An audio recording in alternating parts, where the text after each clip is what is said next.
Hey everybody, Kyle here, and welcome back to more Let's Play Mother 3.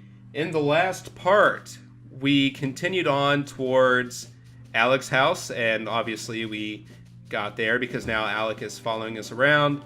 And we also met the Mad Gypsies, who told us that they sent Klaus off with some PSI power, I guess. And assumingly, Klaus headed up to Drago Plateau to fight the Drago that killed his mom. So, yeah. I guess you could say that the Mad Gypsies are kind of heartless, because they gave him the super powerful thing and then sent him on his way to fight a Drago, which is crazy. But, I mean, maybe they didn't know any better, maybe they didn't really care, but all that matters now is that we get to Klaus in time. So anyways, now we're heading through this cave, and Alec has something to say. It's pitch dark in here, but never fear. I've been through here many a time. Just leave it to me. But more importantly, that super serious look on your face will only bring us trouble. You gotta relax, understand? Well, not everyone can be as happy-go-lucky as you, Mr. Alec. Keep going west at this fork in the road. So he's gonna tell you, like, a couple of directions to go, and you can like follow him. That's not a problem. He's actually going to lead you the right way most of the time, but in some instances I am going to deviate from the path that he says, because there are a couple of presents you can pick up here, and it's nothing super important, but like, and here's peculiar cheese, like that's going to be good for us. So I'm going to go ahead and drop that, which I think was the mushroom, that one of the mushrooms I had. And we'll head this way, go north here. I don't think there's anything else in this part of the cave. Stop for a second. There should be a hole around here. Find it and jump, and then jump right down it. Well, I mean, I had seen it already, but whatever you say. So there is a present in here, I believe.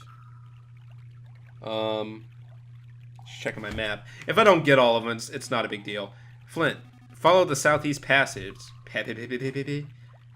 No. I want to get this present first, after I fight this thing. Okay, so what do we have here? Beef jerky.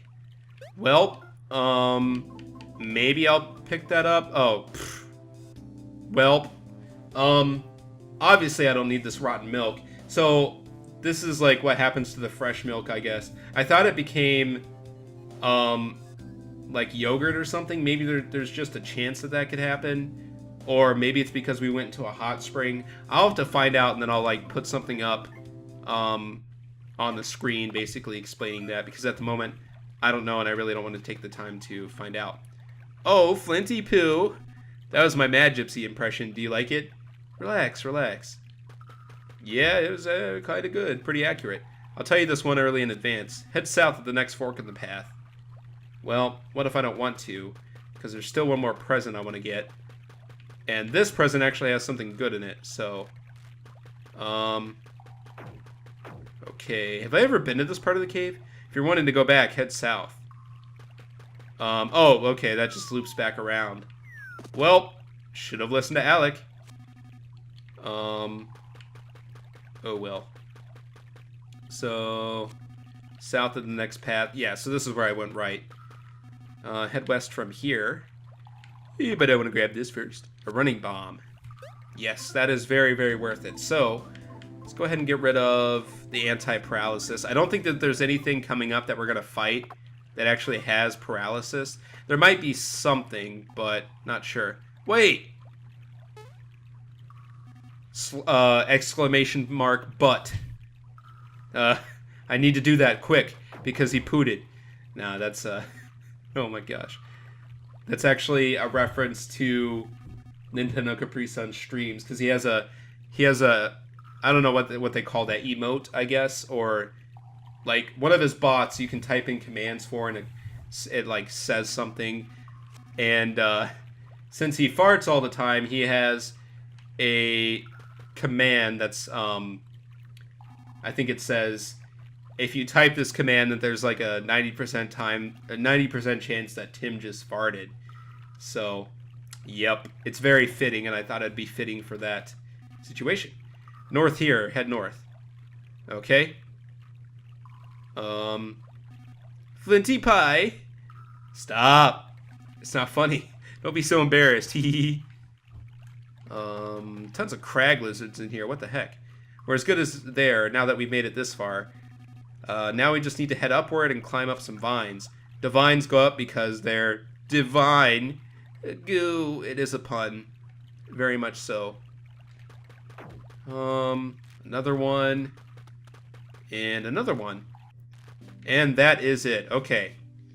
So this is actually the opposite side of where we found that broken cliff when we had Duster with us when we were looking for Hinawa.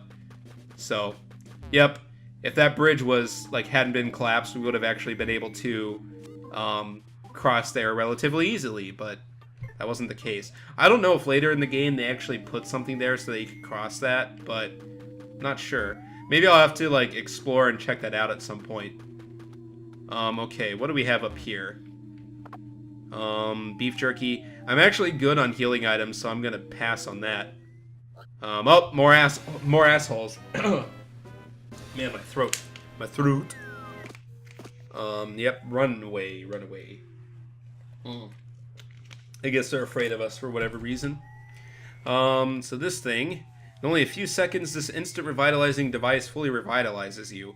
Get into the instant revitalizing device? Yeah, why not? Now that's actually, this device I think was in Earthbound, so it's a nice little throwback to it. So is this music. This music, was in quite a few places in Earthbound, if I remember correctly. Okay. So, onward we go. And looks like they're getting away.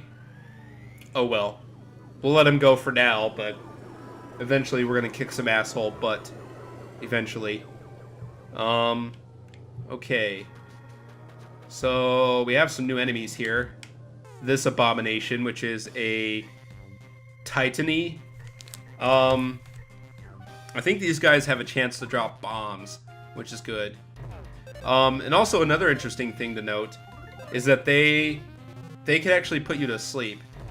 But if you have Alec with you, which we do, obviously at the moment, he'll smack you and wake you up, and it does 1 damage, but yeah. Speaking of Alec, there's actually quite a few things that he can do. So, like I said, if you fall asleep, he can wake you up. He can...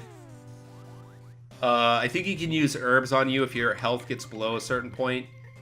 So he's like an emergency healer, which is really good. And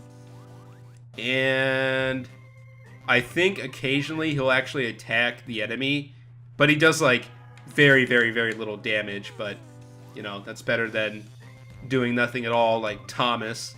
So, okay, I'm going to try to get this back sprite, and I will just cut to when that happens. Aha, there we go. Good shit. Okay, so he's actually got a back pincer. I don't know if you see that in the, in his front sprite, but whatever. Oh, yeah, you do. Okay. That enemy actually has a really weird face. I'm not even going to say what it looks like, but it's just kind of an odd design choice, if you ask me. Okay, so that enemy is one that is only in this chapter of the game, so if you're going for back sprites, make sure you get it. Okay. Let's see, there should be some other enemies here, like this thing, which is a balding eagle. So not just a bald eagle, one that is still in the process of balding, I guess. Okay, that was pretty easy. I don't know how easy it's actually going to be to get its back sprite, because I think it only comes off of those trees. So, yeah, that's going to be interesting to try to get. So, and there's a sprinting bomb, I think it said. So, just going to go ahead and get rid of an item here. And we will pick that up. Sprinting bomb, presumably faster than a running bomb. Oh, you know what? Actually, I think that this eagle will actually spawn without... Shit. I think it'll spawn without us leaving the area. I think. Because that's what happened with that Titany. So, it's possible. Oh! Well, okay, that was actually really easy. I didn't know that it kept flying, like, after you run away from it. But I will not complain. Oh, man, Alec! Damn. I didn't know that he could actually do that much damage, but I will not complain. Yes, give up the beef jerky. Leave it for something else that might need it. Alright. Yeah, get out of my way.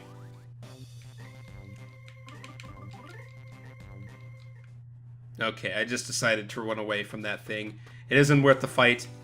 And neither are you, Mr. Balding Eagle. Unless I can take you down in a few hits. Oh man, I wish I could combo to that music, but it's... Like, okay, I'm decent at comboing some enemies, but like, if the enemy has like really fast music, it's kind of hard to do that for me. But whatever. Yes, leave the beef jerky. We don't need any more. Let's see. Is this an enemy? Nope. There is actually tree enemies that we're going to come across, but... Oh, fresh lumber. Okay. So that is the offensive item I was talking about. I think it was a couple parts ago, but... I said I wasn't going to go back and get the better stick from the bazaar. So, and this is why, because you can get this fresh lumber, which gives you an offensive plus 16. So that's really good. Actually, I think the better stick might be better, but I don't know. It's not worth going all the way back for now. But whatever. So I know that there's some other presents here. More beef jerky, which, as I said, we don't need. Oh, the burps. The burps, the agony. There I go, trying to copy Poltergust again. Yeah. Let's see. Yeah, that's a trippy background there, but I like that it's green, since green's my favorite color. Okay, I'm still looking for the tree enemy. Oh, you missed, bird. You missed. And man, they're really trying to load you up on items here, which makes sense because we are coming up on a boss. I don't think that's really spoilery or anything. Okay, whoa. Do I actually fight any trees at this point? Because none of those trees were, like, active. What the heck? Okay, I'm gonna check something real quick. Okay, so I looked it up, and there is supposed to be a tree enemy there, but I think...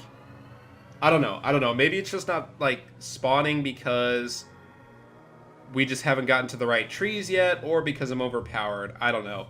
But it's not a big deal because we will come back, or we'll have the opportunity to come back to this area and fight them later on, so I'm not worried. But anyways, that baby Drago, which is kind of familiar, was picking at a shoe. This is one of Klaus's favorite shoes. This belongs to Klaus, and that was a baby Drago just now. Klaus must be around here somewhere. Oh shit. Okay, got a child's shoe. Oh boy. Yeah, no, oh, okay. Hello, Mr. Tree. I was looking for you. Okay, so here it is. Maybe those trees in the previous part of the mountain just weren't the kind of trees that spawn and fight you, but whatever. These guys really aren't that bad, except when they die, this happens. They violently burst into flames somehow. So they do a shit ton of damage, but with the scrolling health bar, like if you just keep pushing A and get out of there, they'll do like, I think 30 damage is probably average, but yeah. So no worries there. I do want to try to get their back sprite now, but it's not something I'm too worried about, because we will come back here, as I said. But let's see, okay, that's one too.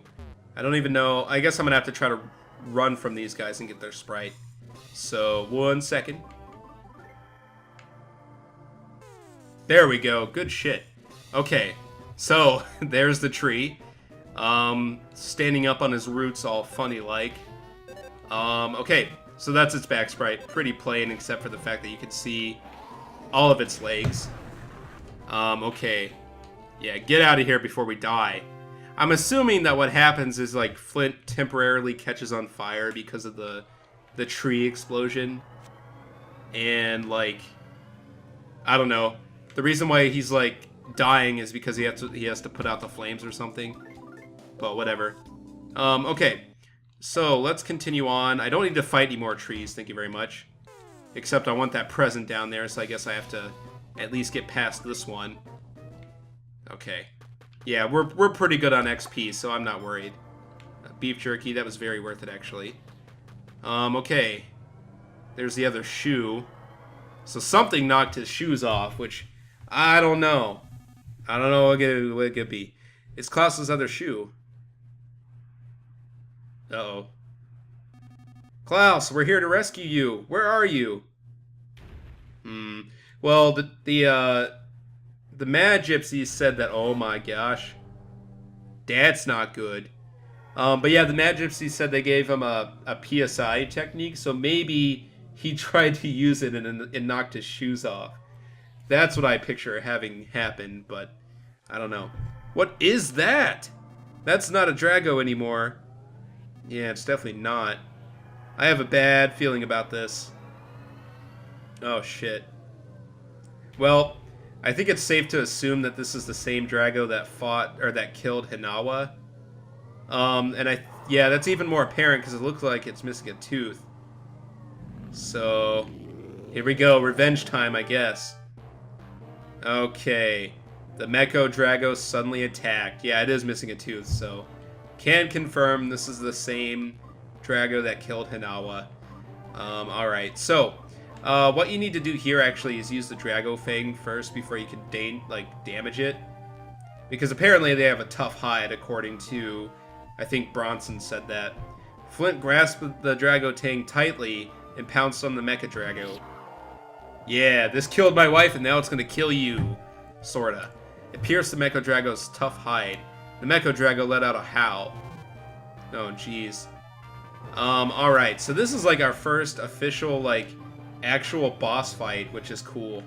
Everything else was just kind of like mini boss fights or things like that, but yeah, this is the real deal here. War Cry. Oh gosh. Basically my strategy here is just to unload all of the bombs that I have, and that's going to take down most of its health. And then I'm probably going to try to smash attack the rest of it. So we got another sprinting bomb. I think we have another thunder bomb too. But yeah, it's actually not a bad idea to use all of this stuff because this isn't really... Oh, wait. Oh, I did. Okay. For a second I thought I didn't equip that, but obviously I did. But yeah, this isn't really spoilers or anything. But this is going to be your last fight with Flint, so you can dump your inventory completely, and you don't have to worry about anything. I could use these techniques, but really, there's no need to. We just gotta smash him. More freaking flames. That actually really hurts. Now you want to be careful here because this boss has like a final attack that does like a shit ton of damage, so you want to be careful with that. But as I mentioned before, like Alec can heal you if you get below like a certain level of health. So yeah, he's kind of like your lifesaver in that. But okay, so give it one more smash, Flint. This is the thing that killed your wife, so if you want revenge, this is the time to get it. There we go. The mecha-drago tried one last attack. Yep, there we go. So you just have to survive until that light, and there we go. So we're good. And all that XP is kind of for nothing because I don't think you play as Flint anymore. But whatever. All right, we survived. I don't know how Alec got knocked out. He wasn't even really fighting. Well, he kind of was actually. But we're good. But that thing is still good too, apparently. Oh, guess not. Okay. This is it, Flint. It's now or never. Oh, boy. Flint, don't do it. That won't solve anything. You only make the child go through what Klaus and Lucas had to. Oh, man. I can sense the confliction in Flint. No. And now, it seems the baby Drago is defending its mother. Probably much like what Klaus was trying to do. No. I think the Drago just died. Jeez. But that wasn't really the Drago anymore, as was kind of obvious. That was some kind of amalgamation of a few things. But yeah, I don't blame the Drago. It is possible that until now, the people of Tazmilly Village had never known sadness. On sunny days and on cloudy days, they always greeted each other with smiles. They lived in harmony with the creatures of the forest. The strong would help the weak, and those who had would share with those who had not. However, it now appears the villagers have learned all too much about sadness. Suddenly, everything is changing for the worse. When did this change begin? Where did it begin? What set it in motion and why? Almost as if toys, the peaceful animals are being transformed into strange, ferocious creatures that attack people. Some people, like Flint, have even had their families torn apart. Just what is this suspicious group that wears pig masks? They're the assholes. We've already answered that. What are these eerie objects that soar through the once beautiful skies? And where could the missing Klaus be? The mysteries continue to pile up. And so the tale first begins as a tragedy. Dun dun dun. Yup. That pretty much sums up everything that's happened so far. Jeez. Well, we can only hope that things get better. But that shot of Klaus, though, man. Hint, hint, we won't actually see him again for quite a while, so yeah. Hello, I'm a frog. Shall I record everything that has happened so far? Yes, let's go ahead and do that. Okay. Now, I think this is actually a very fitting place to stop this part. So, yeah. I know this is kind of a weird place to end it, but we're actually getting ready to start the next part of the game, so yeah, kind of need to do this. But anyways, thank you guys very much for watching. If you like this video, please feel free to like, subscribe, do all that other good stuff. And I hope you will join me next time when we see what's going to happen next. So, thanks for watching, and I will see you next time.